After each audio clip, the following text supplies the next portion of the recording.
Olá, queridos, graça e paz, tudo bem com vocês? Aqui é o Pastor Anderson e nós estamos dando continuidade agora à nossa aula sobre discipulado e mentoreamento de homens. Amém? Nós estamos falando desde sábado a respeito da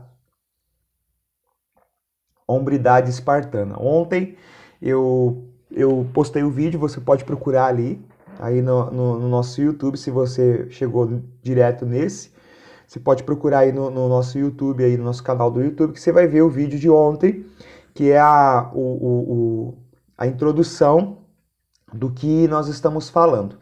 Sábado nós falamos sobre a nação espartana como uma nação poderosa, uma nação guerreira, e, e eles seguiam alguns princípios que estão muito próximos daquilo que as escrituras dizem, né?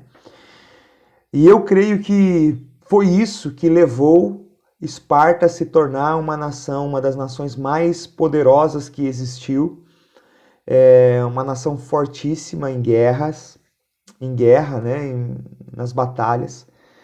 Então nós começamos a falar sobre isso.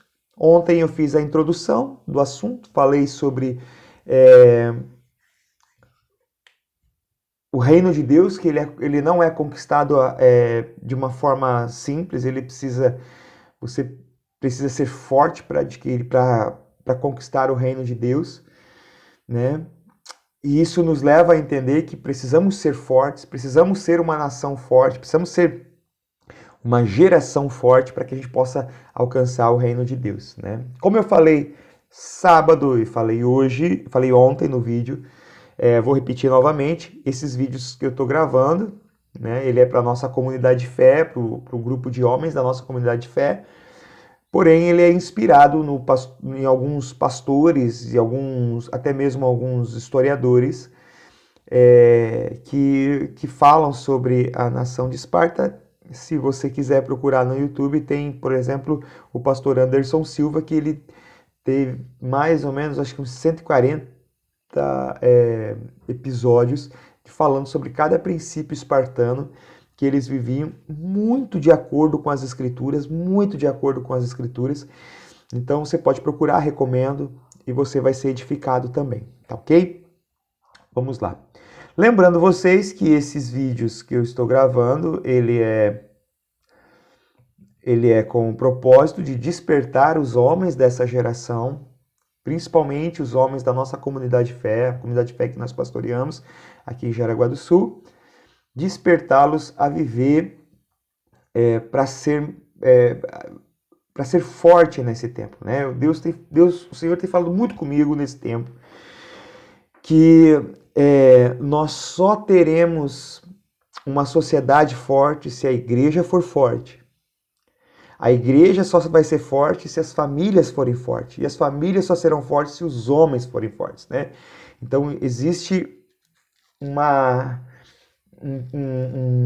desejo de Deus que nós consigamos destravar essa fraqueza que hoje existe nos homens, né? Eu sou a geração anos 80, 90,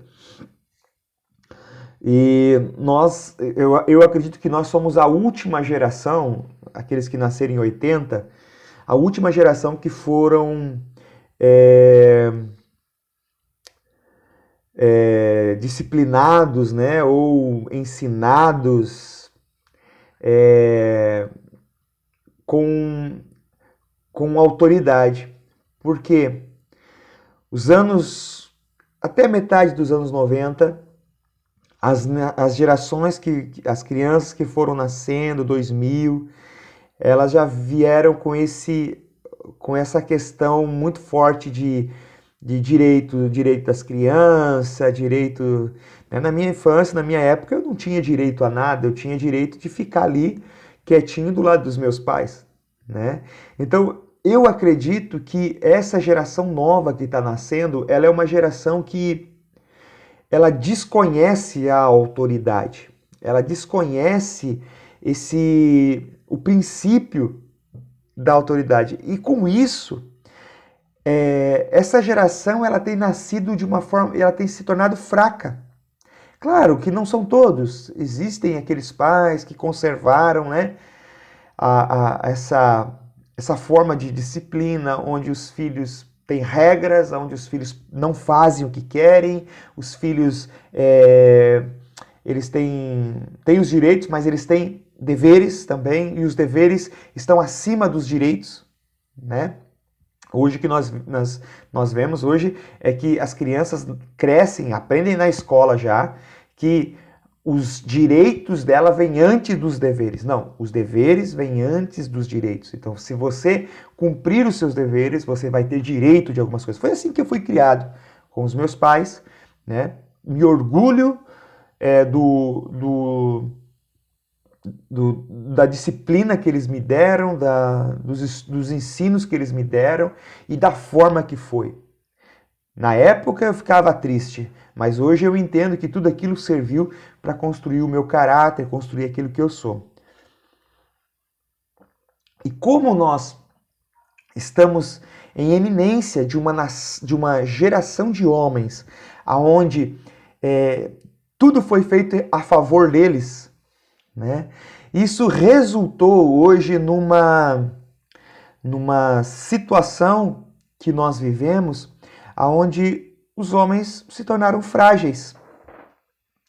Eles são frágeis, se você disser não para eles, eles vão espernear, eles vão, né, se alguma coisa imposta pela vida venha sobre a vida deles, que traga diversidades para eles, eles vão achar que Deus não os ama, que Deus, né? Então, qual é a intenção de tudo que nós estamos fazendo aqui?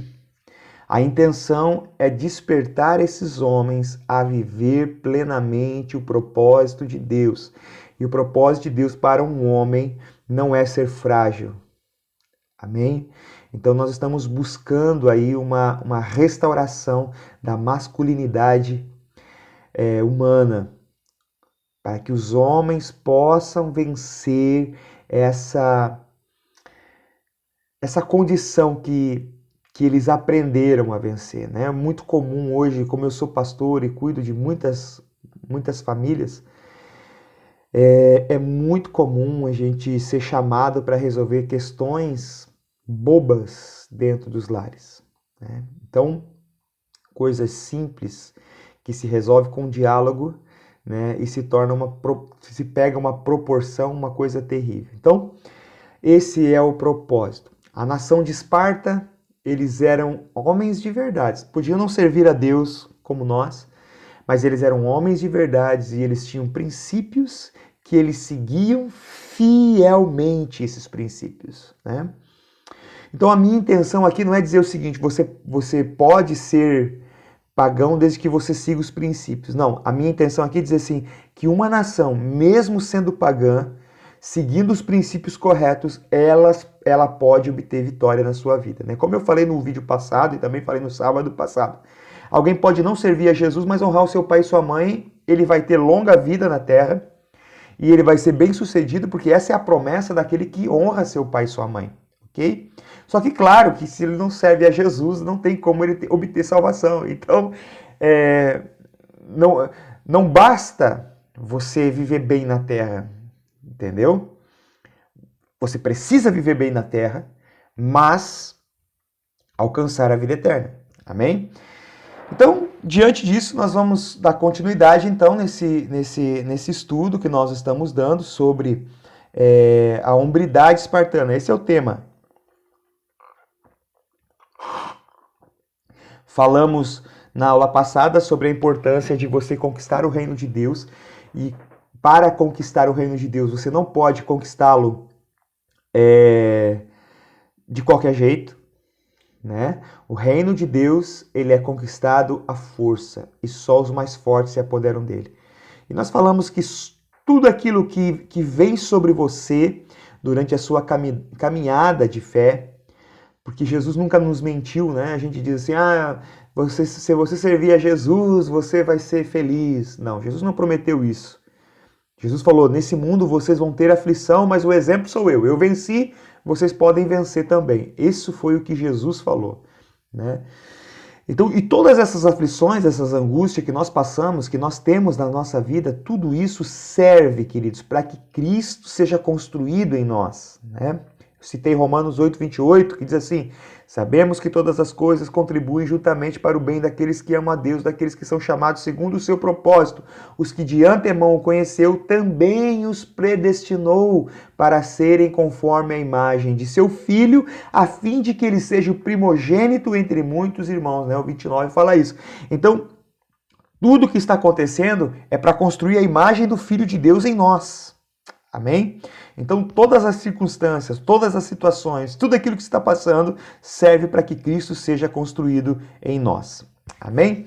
Então, o primeiro princípio espartano, e eu peço desculpa, já vou pedir aqui desculpa para os irmãos que não concordem comigo, tá? Essa é uma direção que Deus me deu. Eu respeito você, mas eu gostaria de também ser respeitado. Gostaria de pedir para que você que esteja assistindo, curta o vídeo, comente o vídeo e compartilhe o vídeo, amém? Você vai compartilhar com quem você achar que deve compartilhar, tá bom? Vamos lá então. Primeiro princípio, deixa eu encher meu chimarrão aqui. Primeiro princípio espartano. Pode uma nação pagã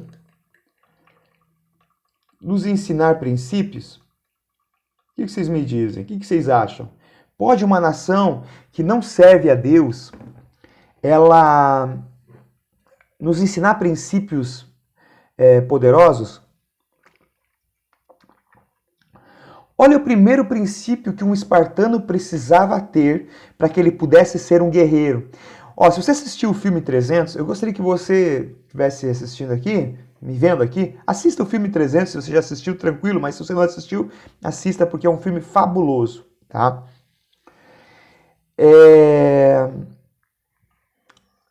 Você vai ver assistindo esse filme que existiam regras para que se formasse um guerreiro em Esparta. Não era qualquer um que podia ser guerreiro.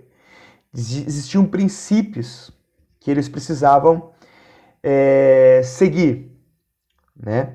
E o primeiro princípio que eles têm é: siga a Deus. Siga a Deus. Claro que não é o nosso Deus. Mas aqui está falando sobre... É como se eles... É como se o princípio fosse: tenha uma fé. Coloque uma fé em ação. Tenha uma fé. Siga a Deus. Sirva a Deus. Siga Deus. Siga a Deus. Então, a primeira coisa que alguém precisava para ser um guerreiro era seguir a Deus. Sabe por que muitas vezes a nossa geração, essa geração que nós estamos vendo agora se tornando homem, eles não conseguem se tornar tudo aquilo que Deus sonhou? Porque eles não seguem a Deus. Eles seguem as suas emoções, aquilo que eles aprenderam dentro da sua casa, que tudo gira em torno deles. Eu tenho 2 filhas e era muito claro isso para mim quando elas eram bebezinhas, quando elas eram crianças. Tudo na mente delas, tudo que acontecia em volta delas, acontecia para elas. Mas elas foram crescendo e foram entendendo que nem tudo gira em torno delas, né? Então, essa geração, se ela não for impactada, se ela não for ensinada de forma correta, sabe o que vai acontecer? Vai crescer seguindo a si mesmas, a sua mente, a si mesmas. Eu lembro que quando eu era criança, eu queria algumas coisas e meus pais diziam não para mim. Não. Eu não entendia. Depois, mais tarde, eu fui entender que era porque eu estava seguindo aquilo que era meu sentimento. Meus pais, que tinham uma percepção maior da vida, eles percebiam que aquilo ali não era para mim. Sabe? Então, quando nós seguimos a Deus, nós abrimos mão do que somos, para que Deus nos guie, sabe? Para que Deus nos dê a direção. Se você assistir o filme lá, Esparta, você vai ver que quando vem a eminência da guerra contra a Pérsia, o rei Leônidas, ele sobe uma montanha muito, muito alta para ele ouvir os sacerdotes e ouvir os oráculos. Ou seja, ele precisava colocar em prática a fé dele. Amém? Então, se nós não tivermos uma fé, se nós não seguirmos a Deus, nós vamos seguir a nós mesmos. E a própria Bíblia diz que o coração do homem, ele é enganoso. Então, nós precisamos ter essa fé prática de servir a Deus, seguir a Deus. Tá bom? Olha só o que diz Deuteronômio capítulo 5, versículo 33. Andareis em todo o caminho que vos mandar o Senhor vosso Deus, para que vivais e bem vos suceda e prolongue os seus dias na terra que haveis de possuir. Olha só, se você seguir a Deus, os caminhos de Deus, os princípios de Deus, tá? Você será bem sucedido em tudo na terra. Isso é uma promessa bíblica. Ou seja, quando eu deixo de viver as minhas vontades para seguir, quando eu deixo de seguir o meu caminho para que eu siga o caminho de Deus, então tudo aquilo que eu for fazer será bem sucedido. Deixa eu te perguntar uma coisa. Tudo que você tem feito, você está sendo bem sucedido em tudo que você está fazendo?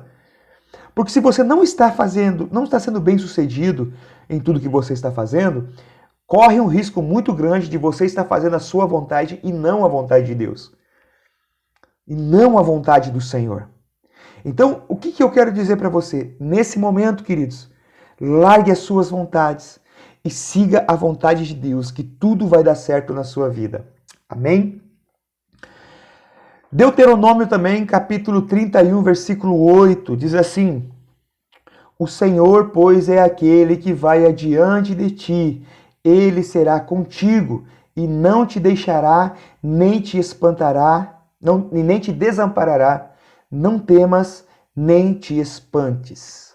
Olha só, se você caminhar no caminho de Deus, por mais que as coisas sejam obscuras, o caminho por onde você está andando, o meio ali do caminho pode ser obscuro, pode ser trevas, pode ser algo aterrorizante, mas o Senhor fala que você não andará em temor. Porque o Senhor estará contigo. Por mais que as coisas estejam difíceis e tentando te amedrontar, o Senhor estará contigo. Se você anda em temor, se você anda em medo, um medo que te trava, corre o risco de você estar caminhando nos seus próprios caminhos e não no caminho do Senhor. Porque quando nós caminhamos no caminho do Senhor, queridos, quando nós estamos caminhando no caminho do Senhor, então o Senhor estará conosco e nós não temeremos. Nós não vamos se espantar, porque o Senhor está conosco. Aleluia. Então, ande nos caminhos do Senhor e você será bem-sucedido e terá vida longa na terra. Ande nos caminhos do Senhor, siga Deus e você não andará em temor e nem espantado. E terceiro, Evangelho de João, capítulo 8, versículo 12, diz assim: Falou-lhes, pois, Jesus outra vez, dizendo: Eu sou a luz do mundo. Quem me segue não andará em trevas, mas terá a luz da vida. Todo aquele que segue a Deus, todo aquele que segue o Senhor, todo aquele que segue a Cristo, nunca andará em trevas. A sua vida estará, o seu caminho estará sempre em luz, em claridade. Esses dias o Senhor falou muito forte comigo. Até ministrei na nossa comunidade de fé. Se você for lá no nosso Facebook, você vai achar a mensagem.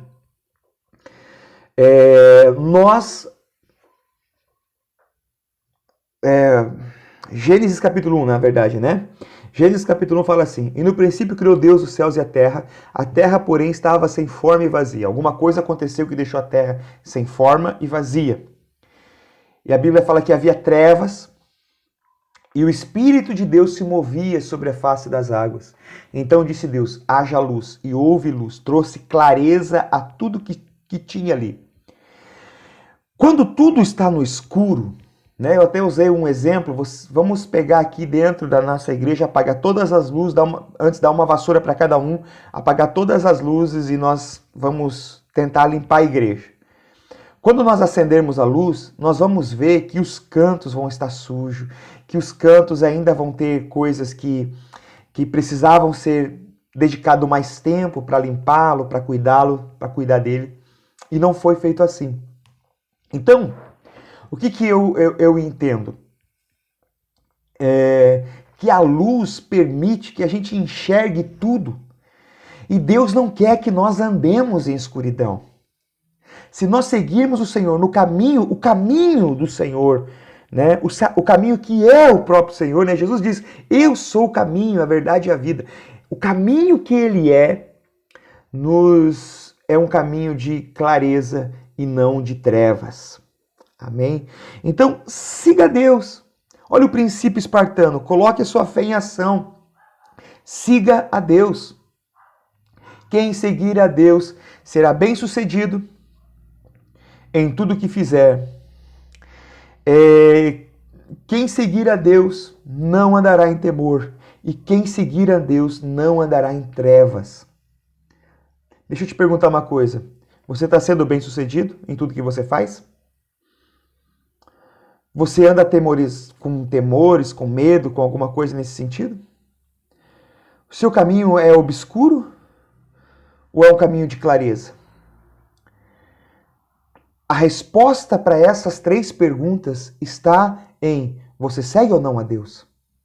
Porque se nós seguirmos a Deus, tudo isso será claro em nossas vidas e nós vamos ter sucesso em tudo aquilo que nós fizermos. Amém, queridos? Essa é a nossa segunda aula sobre hombridade espartana. Hoje nós falamos sobre seguir a Deus. Então, siga a Deus. Abra mão dos seus sentimentos, abra mão dos seus desejos e decida a seguir a Deus com toda a sua força, com todo o seu entendimento e com tudo que você é. Amém? Deus abençoe. Tenha o melhor dia da sua vida.